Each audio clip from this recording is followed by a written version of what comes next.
네, 할렐루야. 참으로 반갑습니다. 여러분, 지금 한창 올림픽이 열기로 뜨겁습니다. 그리고 우리가 올림픽 중에서도 금메달을 휩쓸어 오는 종목이 있습니다. 그게 무슨 종목인 줄 아십니까?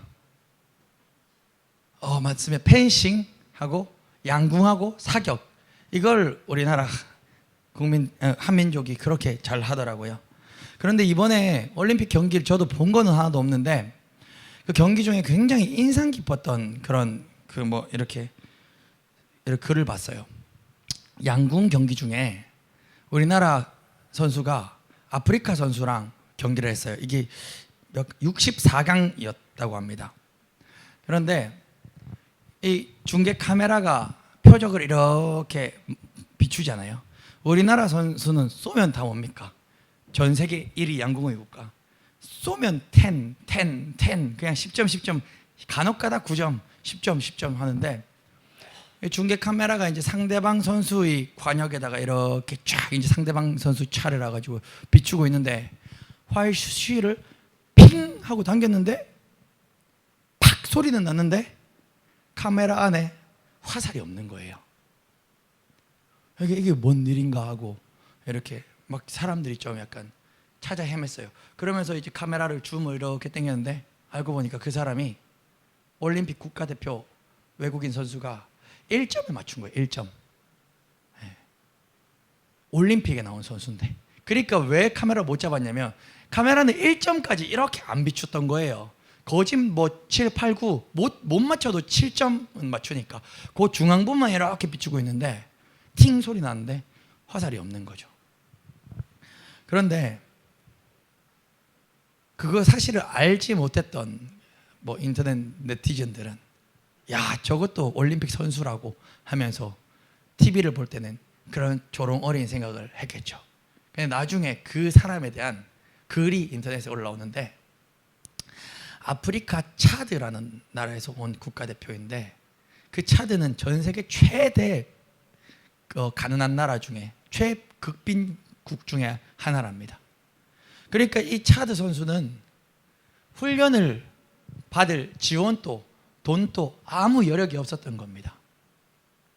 그러니 우리가 올림픽 선수들 이렇게 보면 가슴에 보호구 같은 거 이렇게 차고 이렇게 딱 당기는데, 가만히 보니 그 아프리카 선수는 가슴 보호구도 없고, 우리나라 선수들은 스폰 해주는 기업의 로고가 박힌 아주 최첨단 고어텍스, 땀이 입으면 막 에어컨 입은 것 같은 이런 막 좋은 유니폼을 입고 활시위를 당기고 멋진 브랜드의 로고가 박혀 있는데, 그 선수는 어떠한 후원하는 스폰서가 하나도 없어서 그냥 티셔츠, 집에서 입는 티셔츠 한 장을 입고 왔더라는 것입니다. 이 사람의 이름이 바로 이스라엘 마다예라는 선수입니다. 이 사람 평소에 전기 기술자도 아니고 그 사람을 돕는 아르바이트생으로 돈을 벌고 생활을 연명하는 사람이었던 거죠. 그런데 그 독학으로 활 쏘는 것을 연말에서 배워가지고, 올림픽 전에도 그런 작은 대회들이, 좀 올림픽보다는 작은 대회들이 있지 않습니까? 그런 대회에 나가서 상도 따고 입상 경력이 있었던 선수인 거죠. 그리고 이제 이 올림픽에 자기가 후보가 되었다라는 그 마음에 아프리카 차드에서 국가대표가 딱 3명이 나왔대요. 그 중에서 이 차드 선수, 이스라엘 마다의 선수는 그 국기를 흔들고 그 3명의 선수 중에 입장을 했던 선수라고 하더라고요. 이 사람은 올림픽에 오기 위해서 그간 했던 아르바이트, 전기기술자 아르바이트도 내려놓고 올림픽 연습 후원 하나 안 해주는데, 누가 자기 올림픽 나간다 돈 한 푼 안 주는데 아르바이트 내려놓고 운동에 전념해가지고 올림픽에 나왔다라는 것입니다. 처음 아마 TV로 그 아프리카 선수를 봤던 수많은 사람들은, 야, 저것도 쪽팔리게 국가대표라고 나왔냐라고 조롱하는 사람이 있었을지 모르겠습니다. 그런데 그 뒷얘기를 다 알고 나니 대한민국의 수많은 네티즌들이 그 이스라엘 마다예 선수의 그 SNS에 들어가서 한국말로 정말 훌륭하고 멋있다고, 당신이 진짜 영웅이라고 수많은 응원의 댓글을 달았다는 후문이 들려왔습니다. 그런데 말입니다. 이 올림픽에 출전하는 모든 선수들은 뭘 하나 달려보고 뭘 하나 보고 달려가는 것입니까? 바로 금메달입니다. 오랜 세월을 운동하면서 수십 년을 운동하면서 이 금메달 하나만 보고 달려가는 것입니다. 그것이 운동선수에게 있어서는 인생의 의미요, 그리고 또한 인생의 목표일 것입니다. 여러분, 이스라엘 마다에라는 이 선수가 자기 생업도 포기하면서 누가 자기 국민들이 알아주지도 않는 활 시위를 당기면서 그 자기 아르바이트 생업도 포기하고 그 활 시위 당기는 연습을 할 때 이 선수가 불행했을까요? 저는 아니라고 봅니다. 불행했으면 안 했겠죠. 불행했으면 그냥 돈 벌었겠죠. 그런데 본인은 그게 행복했던 거예요. 그 선수는 자기 손에는 올림픽 금메달이 없어도 자기 목표가 그 금메달이니 좀 못 먹어도, 좀 돈이 부족해도 아마 행복했을 것입니다. 왜냐하면 목표가 있는 인생이었기 때문이죠. 정말 불행한 사람은요, 라면밖에 먹을 수 없어서 불행한 것이 아닙니다. 스테이크를 썰어 먹을 돈이 없어서 불행한 게 아닙니다. 목표가 없는 사람이 불행한 것입니다. 라면을 먹어도, 스테이크를 못 먹고 햄버거를 먹어도 내가 저 꿈을 향해 달려갈 거야 하고 달려가는 젊은이들은 반짝반짝 빛이 나요. 근데 지금 스테이크를 썰어 먹고 지금 라면이 아니라 최고급 스파게티를 먹어도 목표를 잃어버린 사람은 삶의 의미를 찾을 수 없는 것입니다. 그 사람이 바로 불행한 사람인 것이죠. 오늘 본문에 등장하는 한 사람도 바로 목표가 있었습니다. 그의 기나긴 여정의 목표는 바로 로마였습니다. 그 사람의 이름이 바로 바울입니다. 오늘 이 사도행전의 본문은 마지막, 이 사도행전의 전체의 마지막 장면도 바로 로마에 입성하는 장면으로 이 사도행전의 스토리는 막을 내리게 됩니다. 그만큼 사도 바울에게 있어서 로마는 인생의 목표였고 중요한 것이었고 하나님의 명령이었던 것입니다. 그렇다면 사랑하는 성도 여러분, 저는 오늘 이 시간 여러분들에게 질문하기 원합니다. 여러분들의 로마는 어디입니까? 내가 향하는 로마는 바로 어디입니까? 오늘 말씀 가운데 그것을 한번 떠올려 보시길 소원합니다. 먼저 오늘 본문으로 들어가 보면, 먼저 지난주에 우리는 어떤 말씀을 나눴죠? 멜리데 섬에서 바울이 뱀에 물리는 사건을 우리는 나눴습니다. 그런데 그 뱀에 물린 사건이 무엇이 되었죠? 전화위복이 되었습니다. 오히려 바울이 뱀에 물림으로 말미암아 그 섬에서 가장 높은 보블리오라는 사람의 보블리오의 집에 초대받게 되고 그의 부친의 불치병을 바울은 기도함으로 고쳐주게 됩니다. 그리고 그 소문이 다 퍼져서 그 온 섬에 있는 병들고 아픈 모든 사람들이 바울에게 찾아왔고 바울은 기도함으로 모든 병들을 고쳐줬고 또 복음도 전했다는 내용을 우리는 나누었습니다. 그래서 멜리데 섬의 기적이라는 제목으로, 멜리데 섬, 바로 치유의 섬이라는 제목으로 우리는 말씀을 나누었습니다. 그렇게 약 멜리데 섬에서 3개월 정도 바울과 그 온 일행들은 더 머물렀습니다. 그리고 3개월이 머문 후에 이제 그 멜리데 섬을 떠나게 되는 것입니다. 다시 알렉산드리아 배를 타고 떠나게 되었습니다. 그들이 목적지는 어디였죠? 바로 로마였습니다. 그런데 오늘 본문 11절에는 그들이 이제 멜리데 섬을 떠나 로마로 향할 그때 그 배에 대해서 한마디를 붙이고 있습니다. 우리 11절을 한 목소리로 함께 읽어볼까요? 시작.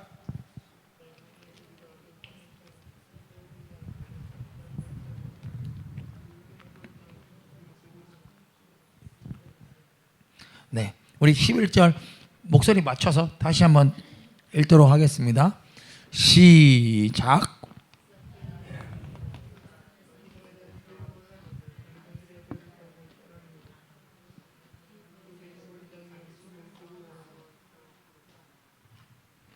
네, 감사합니다. 물을 마셨는데 갑자기 얼음이 들어와서 한 번 더 읽자 그랬습니다. 네. 그들이 배를 타고 떠나는 장면에 그 배의 머리 장식에 대해서 21절은 설명하고 있습니다. 그 배의 머리 장식의 이름이 알렉산드리아호의 머리 장식의 이름이 무엇이라고 말씀하고 있죠? 맞습니다. 디오스구로. 여러분, 디오스구로가 무엇인 줄 아십니까? 네. 디오스구로는 그리스 로마 신화에 나오는 그런 인물이라고 합니다. 쉽게 말하면 여러분 제우스라는 신 알죠? 그리스 로마 신화의 제우스 신. 그 제우스 신이 그리스 로마 신화에서는 신 중에 가장 높은 신이고 신 중에 왕이에요. 뭐 우리가 그런 얘기 들어봐. 포세이돈, 뭐 이런 포세이돈 신, 바다의 신 포세이돈. 그리고 또 누가 있죠? 누가 있어?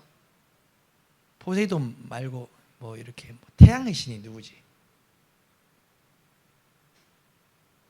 많습니다. 뭐 그리스 로마 신화 너무 어릴 때 읽어가지고 하여튼 막 제우스가 제일 대빵신이고 한수영 씨 알아요? 아 맞아. 태양의 신이 아폴로고 맞죠? 그리고 또 신 이름 좀 아는 것 좀 얘기해봐요. 아폴로, 뭐 포세이돈, 또 누구 있죠? 맞다. 지옥의 신 하데스. 막 그리스 로마 신화 옛날 신화에는 각종 신들이 있습니다. 뭐 예를 들어서 우리가 아는 헤라클레스. 이 애는 신은 아니고 신과 인간이 반틈 섞인 게 헤라클레스예요. 인간이죠. 헤라클레스는 인간인데 신의 힘을 약간 받은 뭐 그런 거잖아요. 그러니까 그 막 그리스 로마 신화도 엄청나게 막 많은 권수가 있어요. 그러면서 막 각종 신들이 등장하는데 어쨌든 그리스 로마 신화를 배울 거나 그건 다 필요 없는 헛소리고요. 그리스 로마. 근데 그 책에 보면 신 중에 가장 대빵신은 바로 제우스라는 신이에요.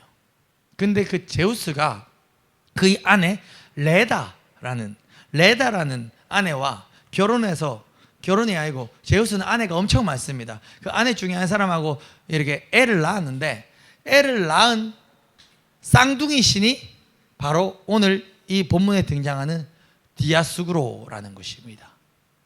그러면 이 디아스구로라는 이 신은 뭐를 하는 신이냐면 신마다 역할이 있는 거예요. 바다를 지키는 포세이돈이 있고 지옥을 지키는 하데스가 있고 또 아까 태양신 뭐 아폴로가 있고 신마다 막 역할이 있는데 이 디아스구로는 쌍둥이 신인데 모든 배들을 지키는 수호신이라는 거예요. 이 바다의 배들을 지키는 수호신입니다. 그래서 로마의 모든 배들의 그 앞에는 뱃머리에는 이 쌍둥이 신의 형상이 뱃머리에 다 부착되어 있다는 것이에요. 이 배뿐만이 아니라 로마의 수많은 배들의 머리에는 이 신의 형상이 부착되어 있고 그 의미는 이번 항해가 안전하게 해달라고 기원하는 의미로 이 배를 지켜주는 디아스구로 형상을 붙여주는 것이죠. 그리고 이 디아스구로를 배 머리에 탁 붙이고 배 운행을 시작하는 것입니다.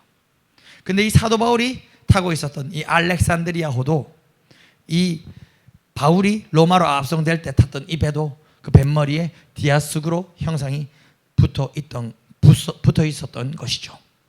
그런데 이 사도행전을 기록한 사람이 누구라 그랬죠? 맞습니다. 누가가 사도행전을 기록했는데 이 누가는 갑자기 뜬금없이 이제 사도행전 28장이 다 끝난 지점이 되어서 28장 11절에 돼서 왜 다시 디아스구로를 언급하고 있는 것일까요?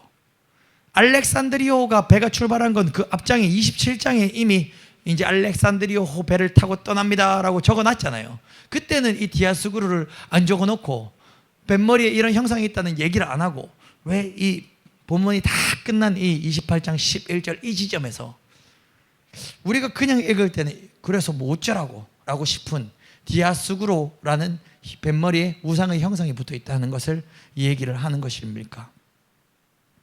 누구냐 누가 할 때 누구가 아니라 누가 사람 이름이라 그랬습니다. 예, 누가는 이 디아스구로라는 형상을 통해서 3개월 전에 유라굴로 광풍에 의해서 배가 흔적도 없이 완전히 박살났던 그 사건, 그 불편했던 그 기억을 누가복음을 읽는 우리들에게 다시 한번 들추어내 주고 있는 것입니다. 그러고는 누가는 이렇게 외치는 것입니다.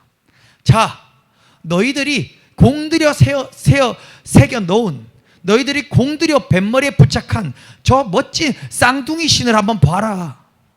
배가 그렇게 철저하게 파손될 때까지 너희가 믿는 쌍둥이 신들이 도대체 너희를 위해 한 일이 무엇이냐? 그 광풍 속에서, 유라굴로 광풍 속에서 우리와 너희의 생명을 지켜주고 구해주신 분이 바로 누구냐? 저 디아수그로 쌍둥이 신이 너희를 구해줬느냐? 너희들이 섬기는 쌍둥이 신들이냐? 아니면 바로 내가 섬기는 우리 하나님이 이 배를 지켰느냐? 우리가 믿는 하나님이 276명을 구해주신 사건을 우린 다 기억하지 않느냐? 그러니 이제 너희들 마음속에서 디아수그로 우상을 지워버려라. 천지를 창조하신 하나님을 믿으라. 하나님께 나아가는 유일하신 길인 예수 그리스도를 영접하여라 라는 의미로 바로 사도행전 28장 11절, 이 스토리가 끝나는 이 지점에서 그 뱃머리의 형상이 바로 우상이었다는 것을 보여주고 있는 것입니다. 로마인들이 믿던 신들만 우상이 아닙니다. 디아수그로만 우상이 아닙니다. 여러분, 무당에게서 돈 주고 산 그 부적만이 우상이 아니란 말입니다. 만약 지금 이 시간 우리 성도님들 마음속에 하나님이 아닌 다른 것을 몰래 가슴에 숨겨뒀다면 그게 뭐든 그게 바로 다 디아수그로라는 것입니다. 아주 쉬운 몇 가지 예를 들어보자면 재물이 될 수 있고, 자기 자신이 될 수 있고, 세상 속의 지위가 될 수 있고, 잘 나가는 자녀들이 될 수 있고, 많은 재물을 물려줄 수 있는 나의 부모님이 될 수 있고, 그 무엇도 다 우상이 될 수 있는 소지가 있다는 것입니다. 이런 우상들은 하나님과 우리 사이를 왜곡하고 방해하고 더욱더 멀어지게 만듭니다. 이런 우상들은 우리를 철저히 더 깊은 유라굴로 강풍을 헤매게 만들 뿐인 것입니다. 그래서 우리 모든 성도님들은 이 우상들을 철저히 우리 삶에서 뿌리채 뽑아 버려야만 할 것입니다. 저는 서론부에 오늘 올림픽 리스트들이 인생의 목표인 금메달에 대해서 이야기를 하며 말씀을 시작했습니다. 운동선수들에게 금메달, 이것은 인생의 목표이지만 자칫 잘못하면 이들에게 있어서 우상이 될 수도 있다는 것입니다. 여러분, 얼마 전에 대한민국에 엄청나게 큰 충격을 안겨주었던 사건을 기억하십니까? 전청조 사건. 다 아시죠? 전청조라는 사기꾼이 여잔데 자신의 신분을 숨긴 채 남자인 척 우리나라 유명 펜싱 선수 메달 딴 게, 제가 이번 설교 준비하면서 메달 몇 개 땄는지 한번, 그 남현희 씨가 메달 딴 개수를 한번 찾아봤는데 20몇 개를 땄더라고요. 물론 올림픽에서는 금메달을 하나도 못 땄지만 뭐 은메달이나 동메달은 딴 경험이 있고, 아시안 게임에서는 금메달 6개나 땄더라고요. 그러니 그가 딴 메달의 개수가 20몇 개가 넘었습니다. 그 유명한 남현이라는 그 펜싱 국가대표 선수에게 접근하여 속여서 연인 관계로 발전한 것입니다. 그리고 남현희 씨가 이혼 발표를 몇 년도에 했습니까? 바로 전청조와 사귈 그때 2023년도에 잘 사고 있는 남편하고 이혼했죠. 근데 그 전청조가 사기꾼이라는 게 밝혀지고, 심지어 여자라는 게 밝혀지고, 남현희 씨는 모든 걸 잃었습니다. 돈을 잃은 거는 약과예요. 이제 온 국민의 머릿속에는 우리나라 국위선양했던 남현희가 아니라 이런 어리숙하고 바보 같은, 어쩌면 어떤 누군가는 남현희도 일종의 사기꾼이야 라는 그런 남현희로 온 국민들의 머릿속에 남아버렸죠. 자신이 운영하던 펜싱 아카데미 모든 것에도 다 손을 내려놓고 망할 수밖에 없었습니다. 평생 운동만을 하며 메달만을 바라보고 살아왔던 그 운동선수, 그리하여 메달 20몇 개를 땄던 그 운동선수, 은퇴한 후에 그 메달이 남현희 씨를 지켜줄 수 있었습니까? 지킬 수 없었어요. 이 비슷한 사례들로 우리는 전역 군인들을 통해서도 볼 수 있는 것입니다. 평생 군대가 전부인 줄 알고 군대에서 직업군인으로 살던 그런 군인들이 40대, 50대 돼서 은퇴를 하고 나면 제가 어디서 들었는데 그렇게 알코올 중독에 많이 빠진다고 합니다. 왜냐하면 군인들이 얼마나 정직해요. 그리고 얼마나 명령에 죽고 명령에 삽니까?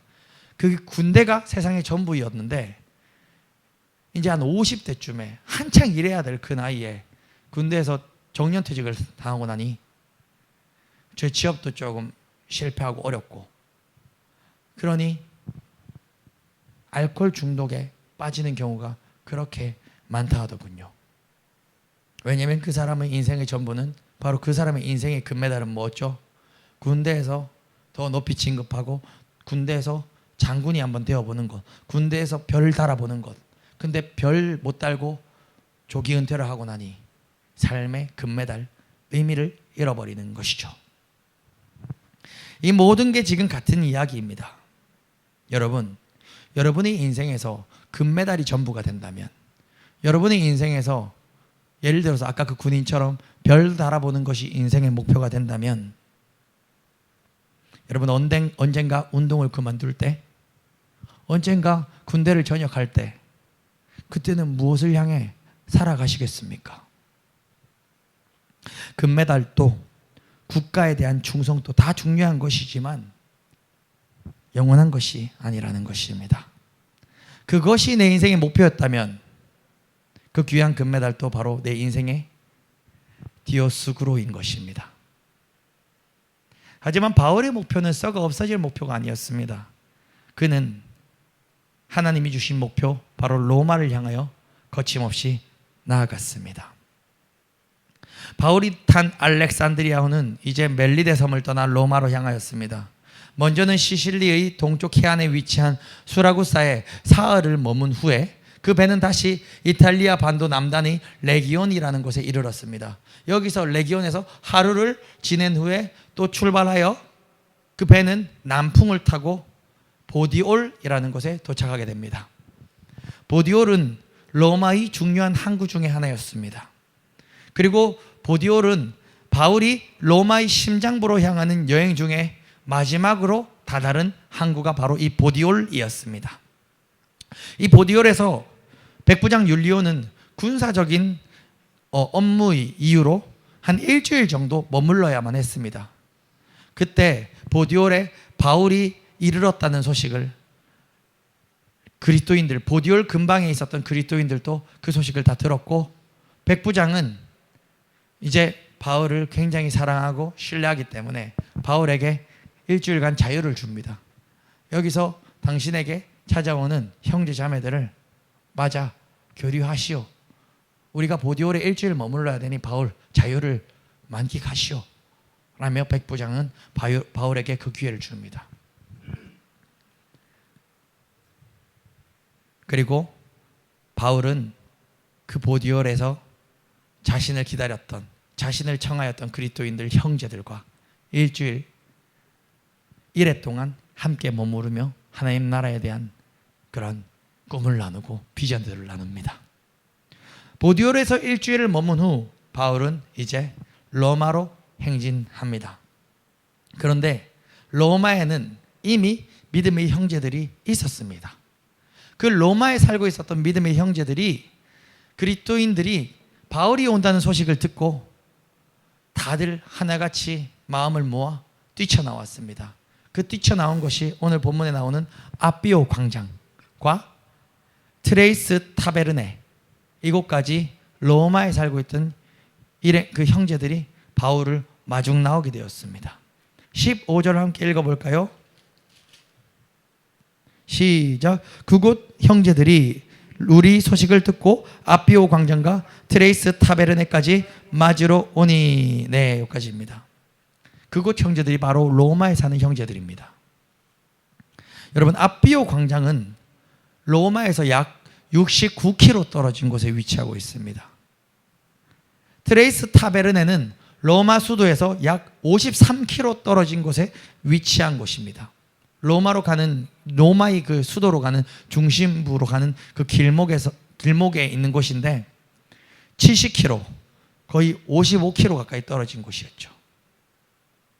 그 말인즉슨 이 시기에는, 승용차도 없는 이 시기에 이들이 걸어서 이 멀리까지 바울을 환영하기 위해 나온 이 발걸음이 얼마나 극진한 환영입니까? 얼마나 극진한 형제애입니까?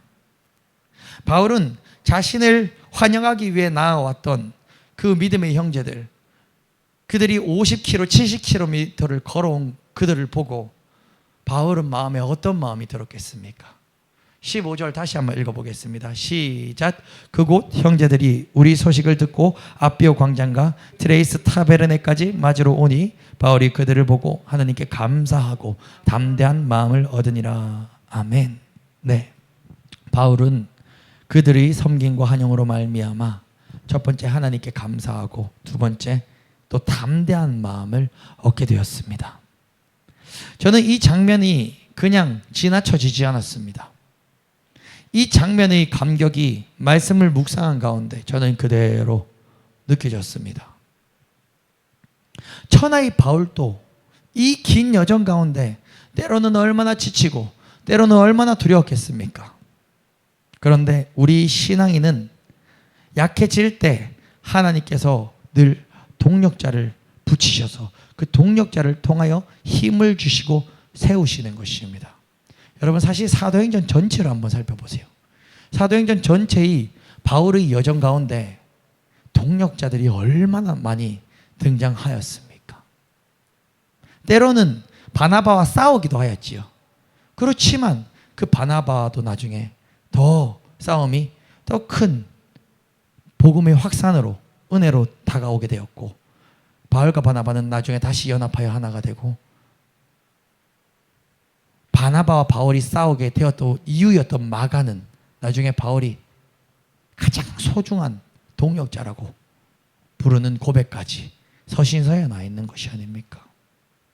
이 지금 로마에서 온 형제들 뿐만이 아니라 바울의 신앙 여정 가운데 얼마나 많은 동역자들이 있었습니까? 바울은 어차피 하나님이 작정하셨고 다메섹 도상에서 바울을 만나주셨고, 바울은 어차피 하나님이 로마로 보내기로 작정하셨는데 까짓것 바울은 동역자가 없어도 로마로 가서 하나님 일을 감당하겠지 라고 해석하면 오류입니다. 하나님이 작정하신 바울도 하나님께서는 동역자를 붙이셔서 때마다 이끄시고 깎으시고 연단하시고 채워주시고 일하셨습니다.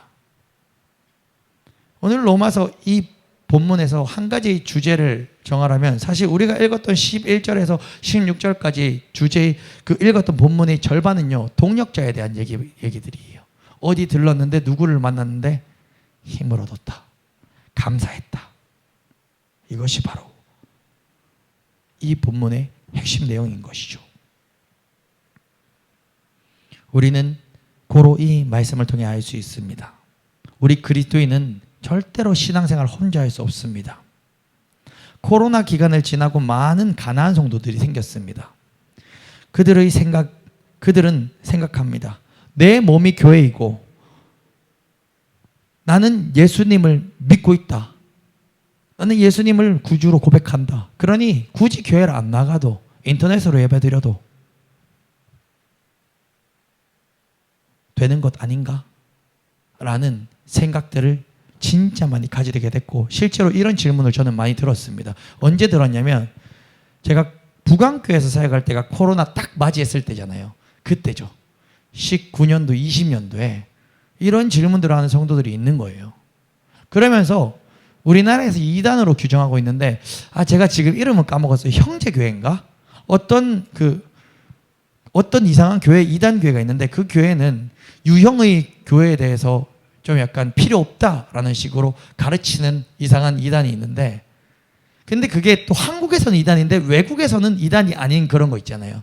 그러다 보니 성도들이 그곳에서 가르치는 것도 맞는 말 아니냐, 유형의 교회에 너무 지금 우리가 너무 중요시 여기는 거 아니냐, 주님을 믿는 형제 자매들이 뭐 구역 예배로서라도 계속 모여서 주님 구주로 고백하고 예배 드리면 아무렇지 않지 않냐. 북한에서 똑바로 예배 못 드리는 사람들이 예수님 믿고 예배 드리고 이렇게 하면 그 사람 다 천국 가는데 우리도 그런 거 아니냐. 이런 말도 안 되는 질문들을 저는 많이 들었습니다. 딱 그때 코로나 때.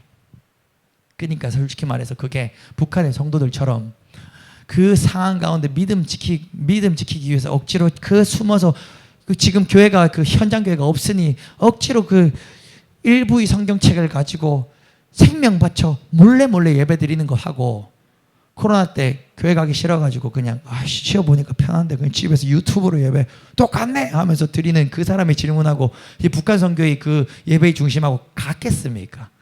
아니죠. 여러분들 다 아시잖아요. 그건 정말로 틀린 생각입니다. 우리 신앙 여정은 바로 바울이 로마로 향하는 이 여정과 똑같습니다. 그 여정은 혼자서 할 수 있는 여정이 아닌 것입니다. 그 여정 가운데 하나님께서 일부러 동역자를 붙여주신 것입니다. 혼자 신앙생활을 할 수 있다는 것은 도리어 수많은 성경의 진리들에 반대하는 것이고 대단히 교만한 생각인 것입니다. 저는 또한 이 부분에서 큰 은혜를 누렸습니다. 특히나 로마의 그리스도인들이 그 먼 거리를 달려나와 바울을 마중 나왔을 때, 그리고 바울은 하나님께 감사드리고 또 담대함을 얻었다고 표현하는 이 고백이 사실 저는 지금 저희 고백이기 때문입니다. 이 성림교회는요, 제가 왜 사도행전이 너무 은혜가 되는가 하니 로마로 나아가고 있는 배입니다. 알렉산드리아호 배를 타기 전에 좀 작은 배를 타고 항해를 하다 알렉산드리아 배로 갈아타게 됐죠. 우리가 지금 이 성림교회 옥산동 성림교회라는 배를 타고 나아가고 있는데, 좀 더 큰 배를 갈아타게 되는 때와 시기는 하나님께서 우리에게 알려주실 것입니다. 우리는 또 알렉산드리아라는 좀 더 옥산동 성림교회가 아닌 띵띵동 성림교회, 다른 동 성림교회의 배로 갈아탈 때가 올 것이고, 그때는 마냥 막 이제 꽃길만 남았을 때가 아니에요. 오히려 그때는 유라굴라 광풍이 극심할 수도 있다는 것입니다. 근데 어쨌든 간에 이 항해 가운데 먼저 이 배를 탑승한 오반석 목사는요, 때론 지쳐요. 때론 앞이 안 보이기도 해요. 때론 막막하다고요. 때론 저도 두려워요. 근데 언제 힘을 얻는 줄 아십니까? 근데 이 말씀에 적용해 보니 그 로마 교회에서 사도 바울을 마중 나온 형제들이 있었어요. 아비오 광장으로 트레이스 타베르네로 마중 나온 70km, 60km를 걸어온 형제 자매들이 있었습니다. 저에게도 바로 그 형제 자매들이 있죠. 제가 때로는 지쳐서 쓰러질 때, 여러분들에게 티는 안 내지만 때로는 두려움이 몰려올 그때 하나님께서 로마에 있는 성도, 로마라면 제가 전도사, 강도사, 목사를 다 거친 저기 멀리 있는 교회가 있거든요. 그 교회 형제 자매들이 이 멀리 마중을 나오더라고요. 근데 그때 제가 사도 바울의 고백과 똑같은 고백을 경험했습니다. 표현은 할 수 없지만 오랜 고독 가운데 감사함을 사람한테는 얘기 안 했어요. 그렇지만 하나님께는 감사를 올려드렸어요. 하나님, 이건 하나님이 일하심이고 하나님의 선물이군요. 저라고 개척할 때 여기저기 연락 다 해가지고 저 개척한다고 좀 이렇게 다 이렇게 막 연락해서 그렇게 시작부터 뭔가 좀 도움이 손길도 있고 사람들이 풍성하기를 안 바라겠습니까? 근데 목사가 돈이 없지 자존심이 없습니까? 하나님을 믿는 믿음, 그 하나님을 믿는 믿음 하나만으로 그래 사람 안 보고 사람 의지 안 하고 나아간다. 그러면 사람 안 보고 사람 의지하고 나아간다라고 결심하는 이 결심을 왜 하냐면요, 약하니까 하는 거예요. 내가 약하니까 하는 거예요. 나 돈 안 사랑해야지, 돈 안 사랑해야지 하는 사람은요, 돈 사랑하니까 그 결심하는 거라고요. 오반선 목사도 약하니까, 참 약한 사람이니까 나 사람들이 자꾸 날 도우면은 내가 그 사람 의지할 거 아니까, 내가 약하니까 오히려 그 부분을 남들보다 더 많이 결심했던 겁니다. 그만큼 약하고 그만큼 잘 넘어지고 그만큼 힘듦을 잘 느끼는 사람이니요. 근데 하나님께서 내가 도움을 청할 때가 아니라 하나님께서 필요할 때 필요한 동역자를 멀리서 70km, 60km 멀리서 보내주시더라고요. 그러면서 그때마다 시마다 지쳐있을 때 이렇게 세워주시더라고요. 그러니 저는 오늘 이 말씀을 여러분들에게 뭐 특별한 비밀을 해석해 드릴 게 없어요. 제가 이 말씀을 경험했어요. 그런데 성경을 가장 완벽하게 읽는 게 말씀을 경험하는 것 같아요. 사도행전을 저는 이번 많은 기간 사도행전을 강의하면서 수많은 경험들이, 체험들이 그냥 깊은 해석, 뭐 이야 짠 하는 되게 특출난 해석이 아니라 이 말씀을 그냥 경험해 버렸어요. 그러니 사도 바울이 딱 그 한마디의 고백, 하나님께 감사하고 또 내가 담대함을 얻었다라는 그 고백을 똑같이 맛봤습니다. 그런데 저는 이 고백을 왜 나누는가? 이 고백을 체험하고 나니 저는 깨달았습니다. 어느 때보다 지금 이 순간, 이때까지 사역하면서 수많은 기간 중에 보다 어느 때보다 지금 이 순간 저는 가장 많이 깨닫습니다. 목회는 혼자 하는 것이 아니다. 개척도 내가 하는 것이 아니다. 개척도 혼자 하는 것이 아니다. 그렇다고 인본주의적인 방법으로 저 교회에서 좀 뭘 도와줄까 바라라는 얘기가 아닙니다. 인본주의적인 방법으로 내가 머리를 써서 야 저기 가서 몇 년 버티면은 분리개척해 주겠지, 이거 바라라는 얘기가 아니에요. 나는 오직 하나님만 의지하는데, 그럼에도 개척은 하나님이 사도 바울이 그 로마로의 여정 가운데 사도 바울이 애초에 뭐 사람 바랬습니까? 저 누가 좀 저기 디모데한테 휴대전화 해가지고 전화 걸어가지고 은근슬쩍 야 내 지금 배 타야 되는데 너 지금 어디 있니? 오란 얘기는 아니고 이렇게 했어요? 아니거든요. 나는 주님을 바라보고 나아가는데, 나는 주님만 의지하고 나아가지만 이 개척과 교회를 세워가는 이 일은 혼자 하는 게 아니라 함께 하는 것이죠. 그리고 그 가운데 동력자는 무엇보다도 가장 귀한 것이에요. 전 교회 돈이 없어 걱정을 해본 적이 있겠습니까? 아니면 교회 피아노가 없어서 걱정을 해봤겠어요? 개척교회, 수많은 개척교회, 시골교회 목사님들, 저도 큰 교회 부교육자를 있을 때는 가서 한 입 도와주는 게 큰 도움인 줄 알았거든요. 아니더라고요. 우리나라 시골교회도 저희 교회보다 다 잘 삽니다. 왜냐하면 시골교회는요, 큰 교회에서 지원해 주는 게 많아요. 그러니까 우리나라에 지금 정말 대한민국에서 개척 그 교회 중에 저기 뭐 산골짜기 섬에 있는 뭐 교회들, 신안 뭐 이런 섬에 있는 교회들, 장담컨대 우리 교회보다는 경제적으로 조금 더 여유가 있을 겁니다. 저 전라도에 있는 막 이렇게 막 그 성도 한 명밖에 없는 교회, 제 목회자 룸메이트들 부모님 중에 목사들이 많거든요. 근데 성도가 진짜 없으면요, 그런 뭐 요양센터라든가 이런 거 같이 하는데 그런 거 같이 운영하는 목사님들 돈 많아요. 우리 룸메이트 중에 제일 부자가 그 아버님 목회하시는데 교회 성도는 하나도 없는데 어르신들 요양 이런 센터를 같이 운영하거든요. 그걸로 수입이 나와가지고 그게 그 형이 제일 우리 룸메이트 중에 제일 잘 살아요. 그렇다고 모든 사람한테 적용되는 거 아닙니다. 또 시골 교회 보고 저기 돈 많겠다 착각하지 마시고, 그러니까는 우리 눈으로 보는 거하고 다르다는 거예요. 그런데 그런 모든 시골에 있는 교회들도 결국은 가장 필요한 게 동역자예요. 동역자. 같이 기도해 줄 수 있는 동역자. 같이 교회를 위해 기도해 줄 수 있는 그 동역자. 그처럼 저도 이 개척의 시간 가운데 얼마나 동역자가 귀한 줄 하나님께서 많이 느끼게 해주시더라는 것이죠. 그렇기에 우리는요, 동역자 한 사람 한 사람을 귀히 여겨야 하고, 그리고 동역자 한 사람 한 사람을 더욱 사랑할 수밖에 없는 것이에요. 정말로요. 정말로 큰 교회 있을 때 성도 귀한 줄 몰랐어요. 진짜입니다.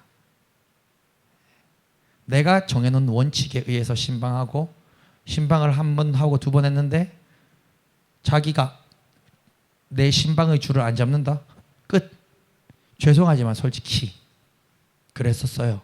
왜냐면 많으니까, 성도가 많으니까. 내가 책임져야 할 성도가 200명, 300명 되면요, 그럴 수밖에 없어요. 그렇게 할 수밖에 없어요. 왜냐하면 하나님이 때 하시기는 저 사람한테 아직 아닌가 보다. 그렇게 하고 다음 타자한테 신방 갈 수밖에 없는 거예요. 지금은 하나밖에 없는데 하나가 시험 들면 저는 그거 시험 해결될 때까지 그냥 무릎 꿇는 거예요. 하나밖에 없는데 다른 사람 기도할 사람이 없어요. 그러니까 이게 참 은혜라는 것이죠.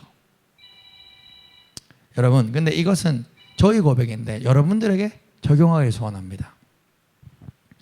여러분들은 오늘 이 설교 가운데 지금 이 자리에 모인 동역자들을 서로 사랑하고 섬기기를 간절히 소원합니다. 하나님께서 우리 서로를 통하여 여러분들이 우리 서로가 정말로 사랑하고 동역자가 되고 중보기도 하고 연합된다면요, 어떤 은혜가 일어나냐면 이 사도 바울의 고백이 일어납니다.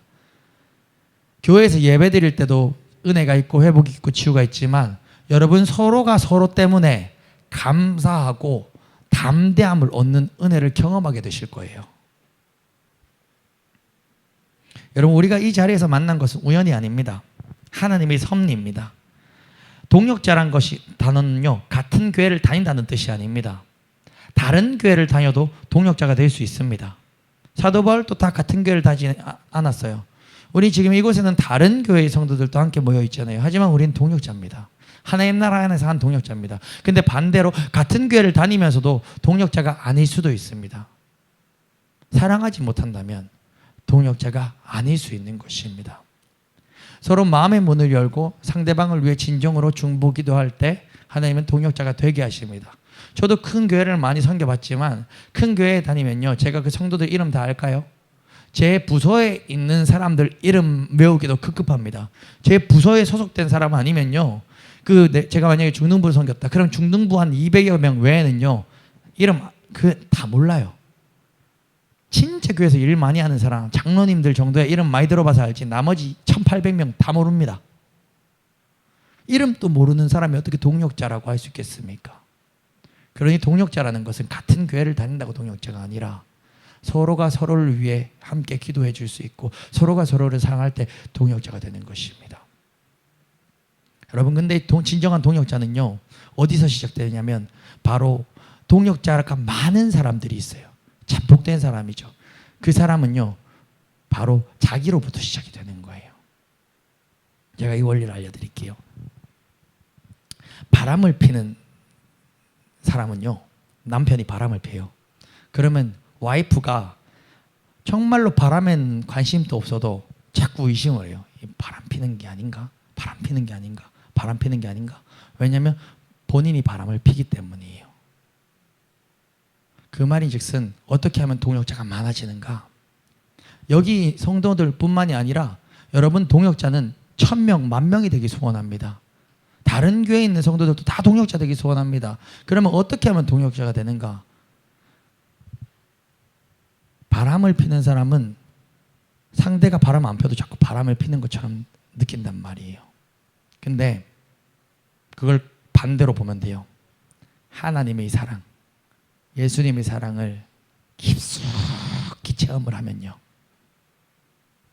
예수님이 날 위하여 십자가에서 물과 피를 다 쏟으셨다는 그 은혜가 내한테 완전히 적셔지면요, 그 반대 현상이 일어나요. 그 은혜가 차고 넘치면 내가 받았던 그 사랑이 모든 그리스도인들을 볼 때에도 그 사랑이 똑같이 흘러가 버려요. 이게 우리에게 필요한 것입니다. 이게 하나님 나라의 원리입니다. 그래서 저도 결혼 정년기이기 때문에, 결혼 정년기가 지금 몇 년째인지 모르겠습니다. 기도 많이 해주십시오. 결혼 정년기 그만하고 싶어요 이제. 예. 결혼 정년기이기 때문에 이런 얘기를 많이 들어요. 어른들이나 이렇게 선배, 우리 선배 목사님들이 얘기할 때 이런 얘기, 사랑 많이 받고 자란 여자랑 결혼해라.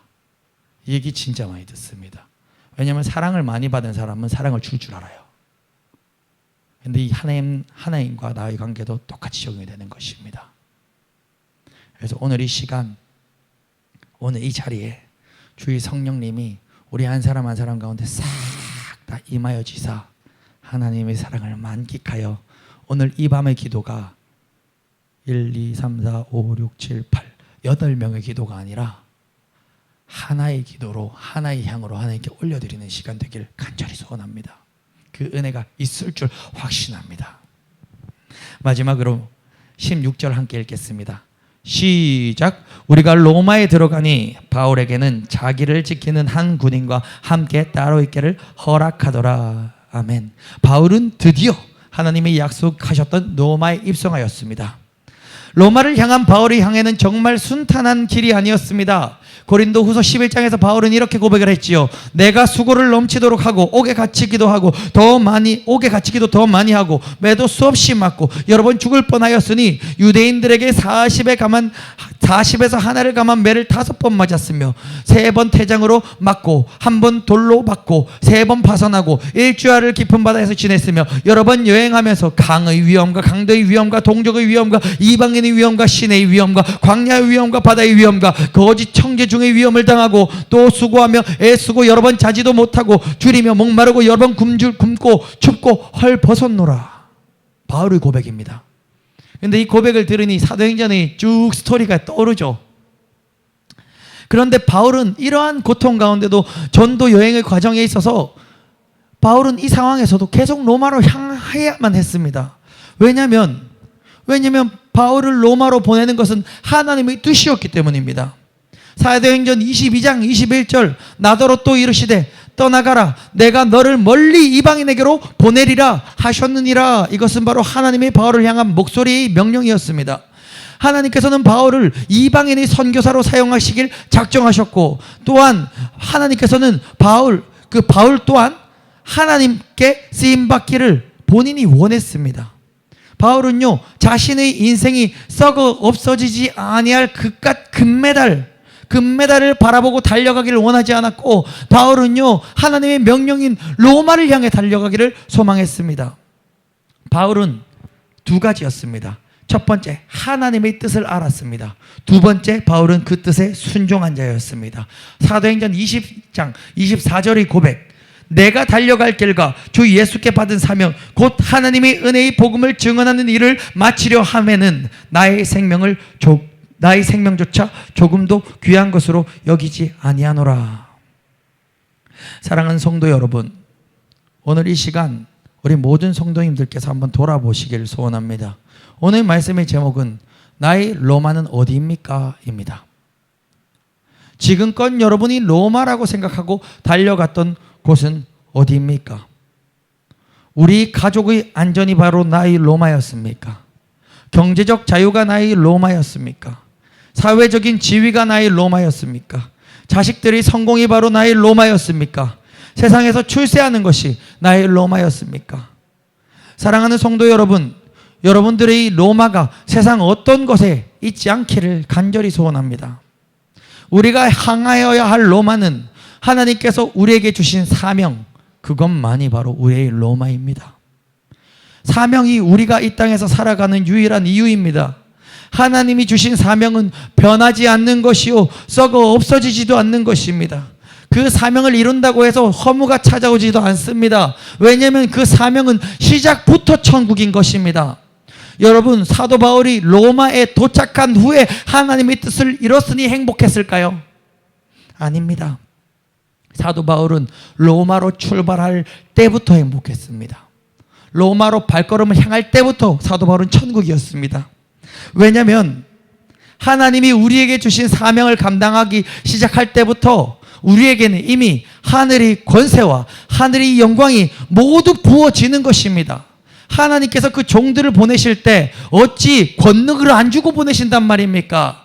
예수님이 제자들을 파송할 때 이미 권능을 주셨습니다. 그렇기 때문에 사도 바울은 어떤 풍파가 와도, 유라굴라 강풍이 와도 하나님의 음성이 있기 때문에, 또한 하나님이 보증하시는 보증수표인 표적과 기사가 있기 때문에 사도 바울은 로마를 향하는 발걸음 처음부터 천국이었습니다. 그것이 바로 세상의 금메달과 우리의 로마가 다른 지점입니다. 세상의 금메달은, 물론 세상의 운동선수들도 따기를 위해 준비할 때도 행복하지만 결국 그 금메달을 못 따고 은퇴를 하면 나는 실패한 운동선수야 라는 자격지심이, 나는 똥메달만 딴 메달리스트야 라는 은연중의 눌림이 금메달리스트와 밥을 먹을 때 올라오는 것입니다. 그런데 우리 로마는 그러하지 않습니다. 주님, 부족하고 연약하지만 내가 감당하겠나이다. 부족하고 연약하지만 로마로 나아가겠나이다 하고 첫 발을 뛸 때부터 성령 하나님은 우리와 함께 하시고 우리에게 천국을 부어주시는 것입니다. 말씀을 맺도록 하겠습니다.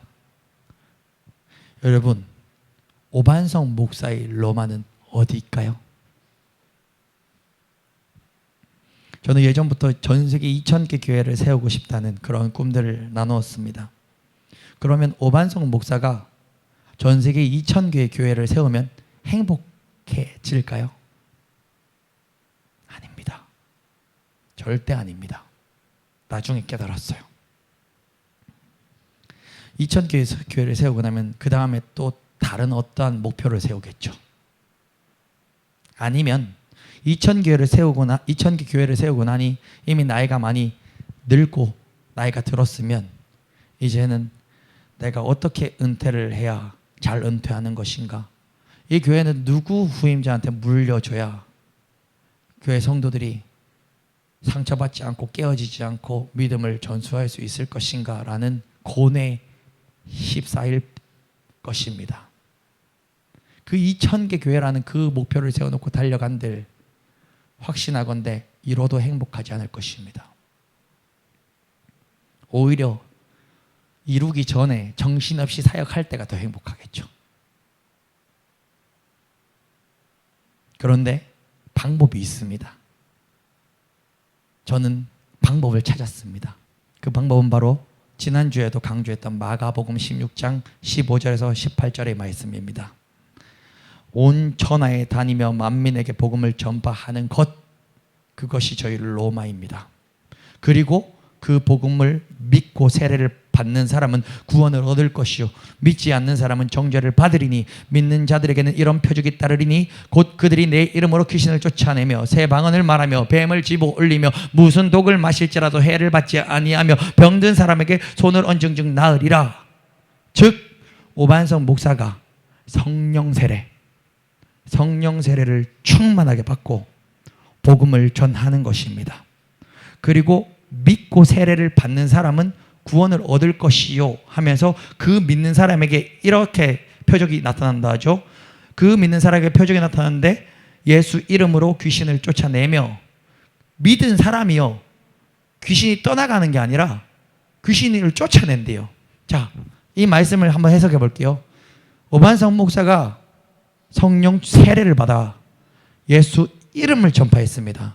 그러면 예수 이름을 듣고 믿은 이 청년이 어떻게 되냐면 이 청년이 귀신을 쫓아낸다고요. 이 청년 비유를 제가 비우니까 이해해줘. 이 청년이 예를 들어서 귀신에 눌려 있었다 쳐요. 이 청년이 눌려 있었던 귀신이 떠나가는 것. 그러면 뭐예요? 제가 하나님의 능력을 받아 쫓아낸 거죠. 거기서 끝나는 게 아니라 성경은 그렇게 말 안 해요. 이 청년이 옆 동네에 가서 귀신을 또 쫓아낸대요. 그 지점을 집중하셔야 돼요. 그리고 새 방언을 말하고 이 청년이 뱀을 집어 올리며, 이 청년이 무슨 독을 마실지라도 해를 받지 않고, 이 청년이 자기 병 낫는 게 아니라고요. 자기 병은 이미 나았죠. 이 청년이 옆 동네에 가서 병자에게 손을 얹은 즉 그 병자가 또 낫는다고요. 그러면은 제가 집중해야 될 건 뭡니까? 바로 복음의 능력이 바로 이것이에요. 저는요, 이 복음에 집중해서 이 청년이 교회니, 이 청년 한 사람이 바로 교회를 또 수천 개를 세울 청년이니, 내가 받은 성령을 온전한 이 성경에 기록된 믿음 그대로를 가지고 나누는 거. 그러면 그 복음을 받은 자는 마가복음 16장의 역사가 또 나타나 또 전하는 거. 그 훈련된 2,000명. 그게 진짜 2,000교회. 그러면 그 2,000교회는 세웠다고 이제 그 다음 뭐 하지 하겠습니까? 아니죠. 그 다음이 어떻게 은퇴하지? 아니죠. 상관없는 거예요. 그때는. 상상을 해봅니다. 이 역사가 그대로 재현된다면 교회 안 지어도 행복할 것 같은데요. 매주 저기 대구 스타디움 빌려서 예배할 수도 있겠습니다. 내 건물 없어도, 우리 건물 없어도. 그것이 바로 제가 바라봐야 할 로마가 아니겠습니까? 말씀을 맺겠습니다. 여러분, 로마에 도착하여 행복한 것이 아니요, 하나님이 명하신 로마가 오늘 이 밤 어딘지를 깨달으시길 소원합니다. 우리 모두에게 말씀하신 그 로마가 있습니다. 거기가 어딘지를 깨달으시길 소원합니다. 그리고 그 뜻에 순종하기 소원합니다. 그 뜻에 순종하기 시작할 때부터 성경에 기록된 모든 역사를 누리며 우리는 이미 천국이 시작된 것입니다. 오늘 이 밤 그런 밤 되기를 간절히 소원합니다.